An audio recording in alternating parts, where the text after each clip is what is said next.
Okay. So we're discussing that the sages had to institute this daily prayer for us to say, even though the Iker prayer is according to the Rambam is our own personal tefillos that we say to Hashem every day in our own language, which is what we call Hitbodedut. Nachman calls it Hitbodedut. So it's not really a new idea for us to always be from there. That the talking to Hashem in our own language is not like Nachman just like invented a new form of prayer. This goes all the way back.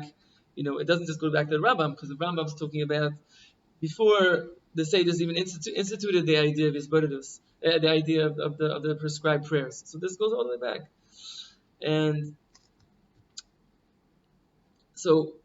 But the sages saw that we're going into the exile after the destruction of the first Beis Hamikdash, and some people are going to lose their connection to davening. They're not going to pray every single day. So they instituted a daily prayer that we have to say every single day, 3 times a day, and this prayer was written with incredible ruach hakodesh. I mean, the Anshe Knesset Zagdela, the Mordechai Tzaddik, Mordechai from Shushan, the story of Mordechai and Esther. Mordechai was the head of the Anshe Knesset Zagdela. We're talking about Nevi'im, prophets. We're talking about very big tzaddikim. They instituted this tefillah to be said in Lashon HaKodesh, ideally in Hebrew, and for us to say it every single day, in order for us to fulfill our obligation of prayer.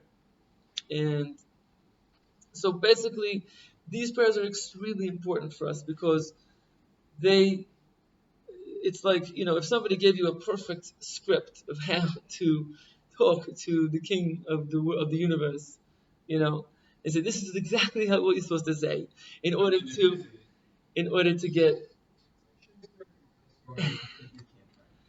Like, why should Shakespeare write the best play? Right. Right. There's a playwright, like a screenwriter. He knows how to write the perfect script. We don't necessarily know how to write the perfect script. So, Beseder, but there is an ideal language. Like, first of all, Hebrew is Lashon HaKodesh. It's a holy tongue. So it's a higher level of connection, of way of connecting to Hashem. It's Hashem's language. Just a minute. So it's Hashem's language. That's like his unique. That's why He created the whole world with the letters of the Hebrew alphabet. This is the holy tongue. So speaking in Hebrew and talking to Hashem in Hebrew is a very high thing. And also the specific seder, the pattern and the progression of the prayers that the sages set up for us is done with Ruach HaKodesh. And unfortunately nowadays there's not so many of us that have the Ruach HaKodesh. So for these reasons and for more reasons, really, it's extremely important for us to daven these prayers. But on the other hand, the milah, the value of doing Hisbodedut is what you're saying, Zachariah, is that it's our own personal connection, meaning each one of us is going through different things. Each one of us has different things we need to daven for on a very specific personal level. And when we come to say the Shemona Esrei, we can't express those things necessarily in our own words. Now, there is a place at the end of Shemona Esrei to say our own requests from Hashem, but it's not the same thing, because again, we said last time, when we're davening Shemona Esrei, we're addressing the king, and we're supposed to address him in Lashon HaKodesh, in Hebrew, and we're supposed to stand with their feet together in shul, wearing a nice attire. And for all these reasons, it's very hard for us to express our own personal tefillos in a way that's comfortable, the way that comes out, it flows. It just comes out from our heart. But we have a lot of things going on in our heart, whether we're aware of it or not. There's a lot going on in here. We need to express it to Hashem. So, because of this, it's very important to also do what the Rambam says the main tefillah midaraisa, according to the Torah, is our own personal conversation with Hashem, where we're addressing Hashem as a friend. Rabbi Nachman says we can have a friendship with Hashem, and in a friendship you don't have to wear certain clothes. You can be relaxed with your friend. Again, we're always dressing tznius, but we don't have to dress like like we're standing in front of a king. And that's the first thing. Secondly, we can speak our own language. we can speak, what we're comfortable with communicating with a friend. And even though that language, let's say English, doesn't have the level of kedusha of Lashon Kodesh, but since we're able to more easily express what's in our heart through speaking English, so that's an incredible value to that form of prayer. And again, Hisbodedut is not just prayer; it's communication, it's conversation with Hashem, it's conversation, talking to Hashem. It's not just saying, asking Hashem for things; it's sharing with Hashem our struggles, asking Him for help with what we're going through, and recognizing that He's the one who can help us. So, and then again, it doesn't have to be in shul. You don't have to talk to your friend in shul. You can talk to your friend, at home. You can talk to your friend at a park. You can talk to your friend in your bedroom. You can anywhere that you are. You're walking down the street. You're in a car. All these places you can talk to a friend. So this opens us up again to express ourselves in a different way that we don't necessarily get that opportunity when we're davening Shemona Esrei in shul. Now, what happens is both of these forms of tefillah, they work together to really create a deep connection with Hashem. That we need both of them. What happens when we practice these Hisbodedut every single day? So then our regular prayers from the Siddur, they come alive. They're not just like, we're not just reciting words and over and over again every single day. Another Shemona Esrei, another Shemona Esrei. It's like a burden. We're just trying to exempt ourselves of this obligation, God forbid, of having to daven 3 times a day. What we're doing is Breslov. So we're creating a personal connection with Hashem.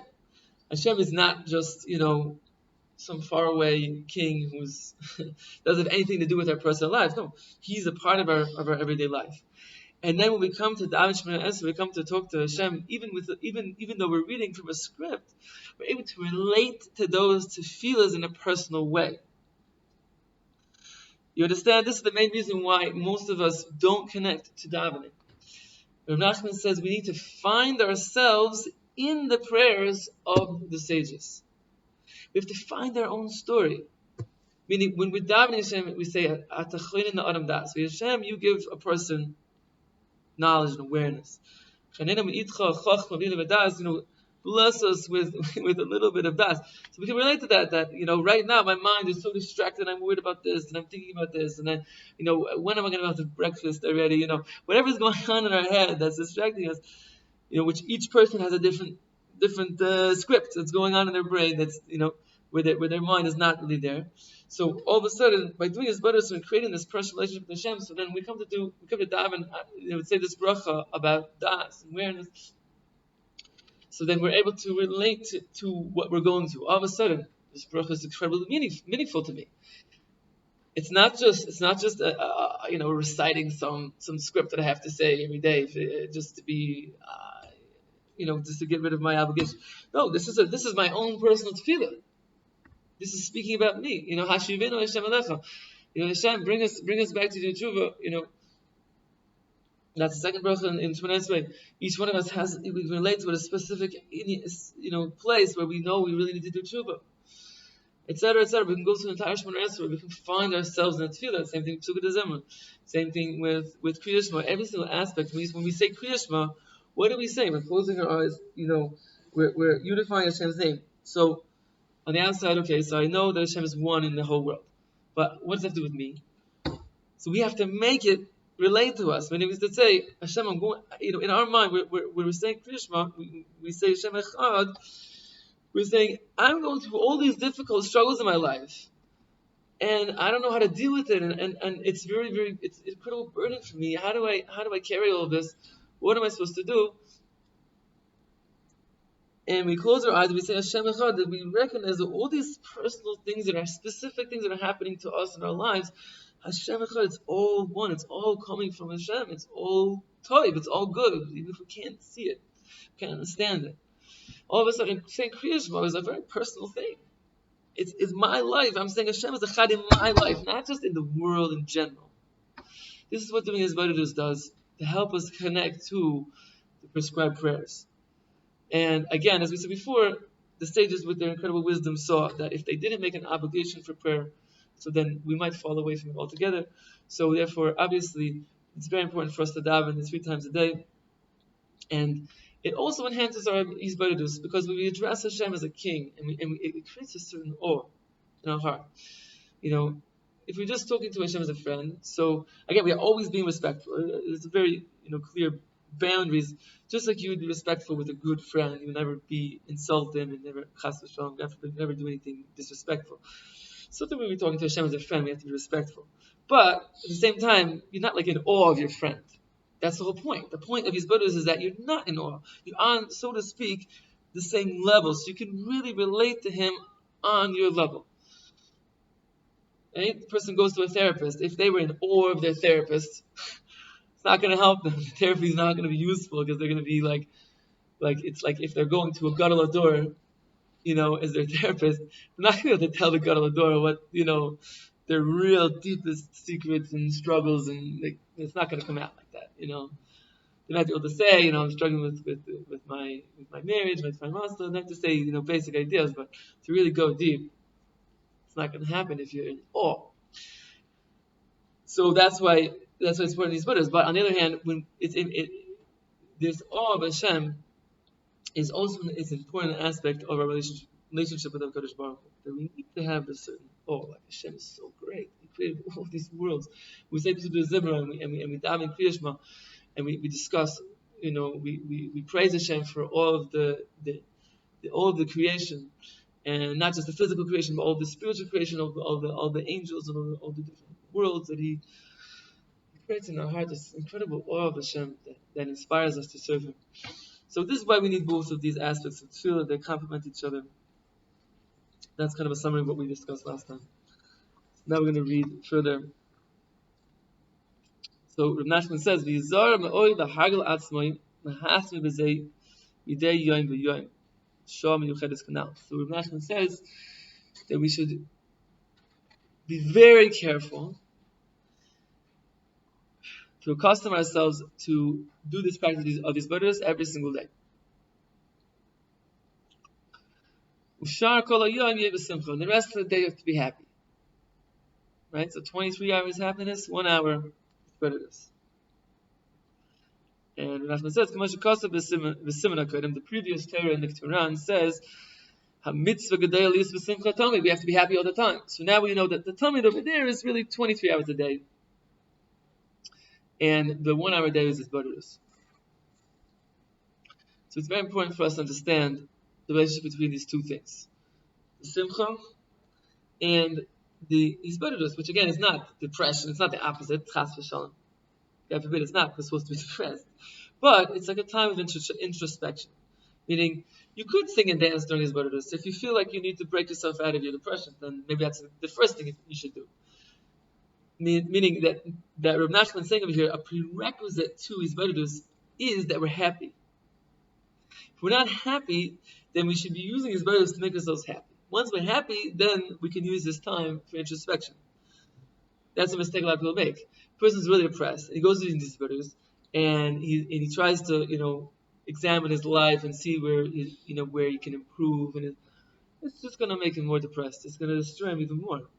So Nachman says that in the previous Torah in the Quran talked all about Simcha and how we have to be happy all the day, the entire day, 23 hours a day. So really that's like a prerequisite. Once we're happy all the time, so then when we take some time in our day to look at our life and say, you know what, this is something I need to improve, and we share that with Hashem, we dial into Hashem to help us, so it doesn't break us. We can see our faults. We can say, you know what, yeah, I have what I need to improve, but 23 hours a day, we're happy. Why are we happy? Because we see that we're a good person. We see that. We're having the Kiddush Taivas. Rabbi Nachman says, every person has to see that he has good points. No matter what he's done, no matter what sins he's done in the past, he has to see that he's done mitzvahs. And those mitzvahs are incredibly invaluable to Hashem. We can't block them out just because we made mistakes. No. Those mitzvahs stand on their own. We focus on them and we block out everything else for a little while. We can actually bring ourselves to true simcha. No matter what we're going through, no matter how much we're struggling. Also, if we're struggling, we're suffering, we're going through a difficult period in our life. Very often it can throw us into a place of depression. So when Nachman says we have to find a Kiddush Taivas, you know what? At the end of the day, I put on a talus and and I daven Kriya Shema. It says Shema Esrei. These are incredible Kriya Taivas. These things are going to last me forever, not just in this world and the next world. And so it's a comfort and a simcha, even in the midst of my physical or spiritual suffering. And on these two things, on the Hitbodedut and on the simcha, which Nachman says we get through finding the good in ourselves. Nachman says this lashon of v'zar me'oy. He says this lashon of be very careful to practice these things regularly. If we don't keep track of both these things, we're going to fall away from Hashem. We have to be very, very careful. Nachman doesn't use this lashon all the time. He doesn't say this expression, be very careful. Almost never in the Ketubah he doesn't say this. In these two places he says, be very, very careful. Because if, first of all, we're not careful to find the good in ourselves, and to see that every single mitzvah we do is it's a piece of godliness in this world. It's our connection to the infinite light of Hashem. It's worth millions and billions and trillions. The whole world was created for that one mitzvah. And then all the more so we see we did another mitzvah, and we did another mitzvah every single day. Any religious Jew does tons of mitzvahs throughout the day. And we see those mitzvahs, it's not with anything. No, the Nachman says, no, that mitzvah, that's the only reason Hashem created the world, was for that mitzvah, and then that mitzvah, and that mitzvah. So Nachman says, be very careful to look at these mitzvahs and to focus on them. If we're not, so then that mitzvah's not important. So then I'm not important, and I just, nothing I do matters, and I fall away from Hashem, I fall into emotional problems, depression, and we give up on life. And that's really the reason, the shirish, the source of why a person, would leave Hashem and leave the Torah. God forbid. Well, how does it happen? How does it happen? A person, one day he's doing the Torah, the next day he's not. Obviously, there's a progression. Where does this start? It all starts here. A person's not careful to see the good in himself. He's not careful to see that the mitzvahs that he's doing are worth anything to Hashem. That this is the entire creation of the world. Rashi says on the first word of the Torah, Bereshis. The whole creation of the world was for Israel and for the Torah, meaning for us Jews to keep the Torah, and that's it. So the person is not careful to see the importance of his mitzvahs and to focus on it and to bring himself to simcha from those mitzvahs. So then the Torah becomes just like, I'm keeping laws. Every country has laws. So the Jewish people also have laws. If we approach the Torah just like that, and that's all it is, so it's a very, very shallow relationship to Hashem and the Torah, and it's very easy for the desires of this world, and not only that, but all of the chachmos of this world, all of the different explanations for how this world came to be, and for science and all these things that sometimes contradict what it says in the Torah. It's very easy for these ideas to come into a person's head and, God forbid, take him away from serving Hashem. So this is our strength. It says, "Ched vas Hashem ki me'uzchem." The pasuk says that a joy in Hashem, that is the strength. That is your strength. That is the strength of the Jew. Is this joy of having Torah and mitzvahs and seeing the good in himself, that he's able to do something that's incredibly powerful, incredibly meaningful to all of creation. So that's the first thing. Nachman says, be very careful to be happy 23 hours a day. How? By finding the good in yourself and seeing the mitzvahs you're doing and giving importance to them. On the other hand, if that's all we have is this idea, which before we discussed as the right hand. This is the right hand, meaning it's the side, the positive side of seeing the good in what I have already and strengthen myself for what I already have.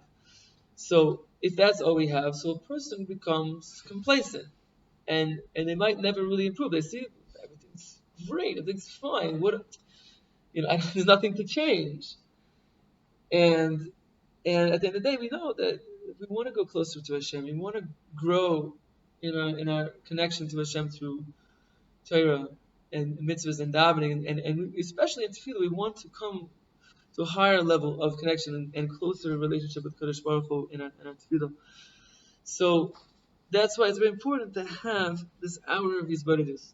And again, if it's hard for us to do a full hour, and usually the reason why it's hard for us to do a full hour is because we're not so strong in the Simcha, in the other 23 hours, not so strong in the Nekudas Taivas. That's usually why it's hard for us to do an hour, so it's hard for us to express ourselves and to really do introspection. We're not strong enough to look deeply at ourselves. So if that's the case, okay, so we'll start with what we can do. Start with 15 minutes. Build it up. At the same time as we're building up our Simcha and our strength within Nekudas Taivas. So, but at the end of the day, this period of time, which is from 15 minutes up to an hour, it's very important for us in order to see, yeah, you know what, I can improve in this area, and sharing our struggles with Hashem, and just creating this deep connection, getting closer and closer and closer, growing and growing and growing. So Nachman says, be very careful. This is, so to speak, our left hand. Our left hand is our weak hand. So we're trying to build up also in the places where we're weak, and trying to strengthen ourselves, bring us closer to Hashem in those areas. No, it's Hisbodedut. Certain people try to call Hisbodedut a type of meditation. Okay, so according to according to the traditional definition of meditation, it's not a meditation. You could maybe lump it in somehow with in a very general way. But Hisbodedut is a discussion, it's a relationship, it's a conversation. Most people wouldn't consider conversation a meditation.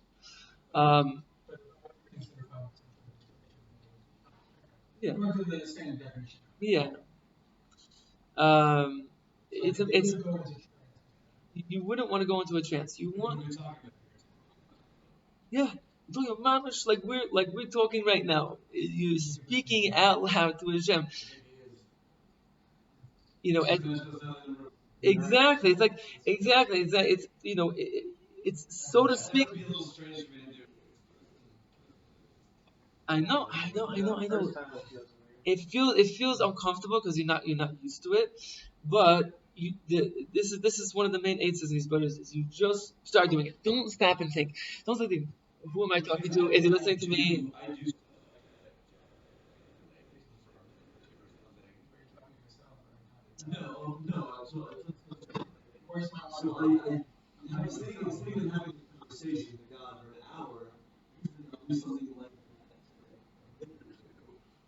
Right. So don't start with an hour. You don't have to do it in an hour. Start with 15 minutes. Start with 10 minutes. So just do a little bit more every single day.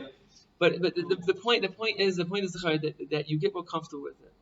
You get more comfortable with it. Just stick with it. Don't stop. Don't think. Don't analyze too much. Don't think like this is crazy. Well, who am I talking to? What's going on? All these questions and doubts that we have in our mind. Just believe that this is an important form of Jewish prayer that's brought down not just from the Rambam, Avraham Avinu, Yitzchak Avinu. This is the Rambam's bringing down from them, from the Abbas. They didn't have the Shemona Esrei. This is how they talk to Hashem. So we have to have a little bit of Amunah in the tzaddikim and the sages and our ancestors of all times that this is an important practice of tefillah. And then with that, we can say, okay, so I'm not comfortable with it. Okay, so I'll grow comfortable. I'll just start talking a little bit more. Yeah, like you said, everybody does this all the time, here and there, but they don't sit down and make a specific time. That was Rabbi Nachman's chiddush. She said it's important for every single person to sit down and do this, make a regular practice of it. Don't just have to be like here and there. When something's going on, you need help, you're stuck in traffic, you need that. So it's also important, to reach out to Hashem in all these moments during the day. But the main thing is that we should set aside a specific time for it every single day. So, and then we get more comfortable. Just you start. Basically, what happens is it builds our amunah. It builds our faith that Hashem is mamish right there. Hashem is really sitting, so to speak, sitting right across from us, listening to our tefillos, just like a good friend is listening to to what we have to say. So it builds our amunah, and then it's very comfortable. There's nothing more comfortable in the whole world than talking to Hashem. He's our closest friend. He understands us more than anybody. So back to the subject is that we have a right hand, we have a left hand. We have our simcha from our good points, which is 23 hours a day, and we have an hour a day or perhaps less of Hisbodedut, depending on where we're holding with it. And Rabbi Nachman Dafka gives us this proportion. Most of us were like 23 hours and 59 minutes of depression, and maybe 1 minute of simcha per day. Ideally, I mean that would be like, you know, on a good day. Maybe. So Nachman's like, no, you guys got it. First of all, it's not even backwards because the again, it's not depression, but even on the level of you know, when Nachman says these brothers is a little bit of what he calls a broken heart. And broken heart and depression are not the same things. Depression means I've given up. Broken heart means, wow, I see that I'm far away and I have where to improve, but I have incredible hope. But even that period of time of brokenheartedness should be 1 out of 24 of the day. And the happiness and the simcha and the seeing our good and being satisfied with who we are as a human being spiritually, and all the more so physically, we should be satisfied with what we have. That should be 23 hours a day. And this proportion is incredibly important because Nachman says like this. He says that it's very easy to go from the brokenheartedness, from this you know, wow, I have so much to improve. It's very easy to fall from there into depression. They're very closely connected. You can see how a person looks at their faults and where they need to improve and how far away they are. If you're not careful, you can very easily just give up, and it turns into a negative emotion. Whereas the simcha, the joy of being a Jew and having Torah and mitzvahs, it's very hard. It's not so likely that we're going to go from there to a form of joy and happiness, which is not healthy. Let's say like drinking or you know, just like smoking, doing crazy things, you know, acting. If our simcha, we're finding simcha from the good in ourselves and what we, you know, and how everything that we do is so important to Hashem. So that's going to keep us strong in our service of Hashem. And it's very unlikely that we're going to fall from there to any negative emotions.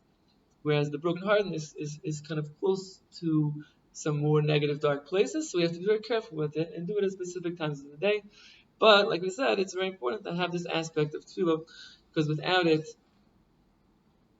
we could become complacent and just like, you know, everything's fine. What's the big deal? You know, what did it change? You know, right? That's what we were talking about earlier. There's California and there's New York. You know, in California everything's fine. In New York is like, I'm lacking everything. My life is terrible. I'm missing this. I'm missing that. I'm missing that. So, so we need like 23 hours a day, like California, and 1 hour a day, New York, so to speak. It's not exactly like that, but.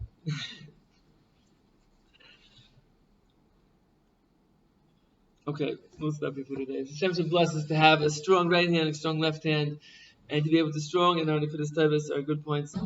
23 hours a day, and the other 1 hour is to pour our heart into Hashem and to feel him.